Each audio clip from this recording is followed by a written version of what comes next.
falando em LGPD, quais são as principais figuras da lei? Bom, as figuras principais são, de um lado, o titular de dados, que somos nós, pessoas físicas, pessoas que devem ter os seus dados pessoais protegidos, tá?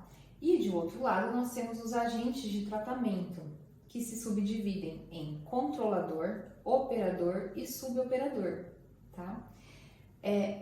Quando a gente fala de proteção de dados pessoais, nós estamos falando de dados como RG, CPF, nome, endereço, que são dados coletados em qualquer cadastro que você faça, seja para emissão da nota fiscal, para recebimento de um bônus, de um desconto, ou mesmo para receber um e-book pela internet, enfim, são muitos dados. Mas existem outros também que são protegidos, que são informações que podem te identificar, como por exemplo o IP da sua máquina, o IP do seu telefone.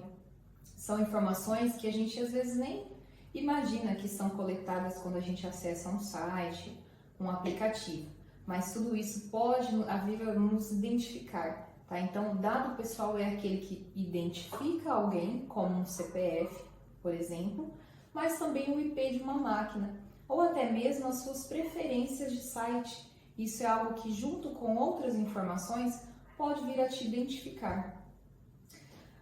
Entrando mais no assunto referente aos agentes de tratamento, quem é o controlador de dados? Controlador é aquele que coleta os dados e tem ali o poder sobre aqueles dados, como por exemplo o empregador.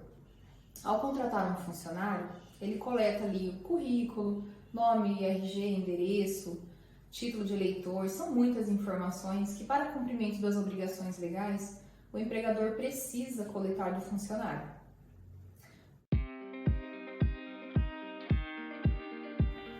Ocorre que a empresa nem sempre ela tem um setor específico ali dentro para fazer a contabilidade.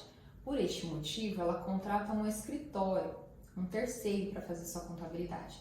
Então, nós ficaremos da seguinte maneira: o trabalhador contratado, ele funciona como titular de dados pela lei, ele é visto como titular de dados.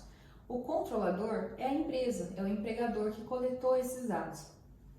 Ao passar para o escritório de contabilidade, o escritório de contabilidade ele funciona como operador de dados.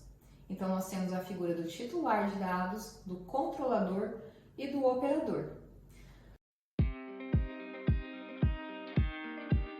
Esse escritório ele vai funcionar como um operador de dados. Para a lei, ele figura como operador, tá? Mas, muitas vezes, é possível que ele contrate uma outra pessoa para auxiliá-lo. Por exemplo, ali um técnico contábil, um perito. E aí essa outra pessoa, ela vai atuar como suboperador.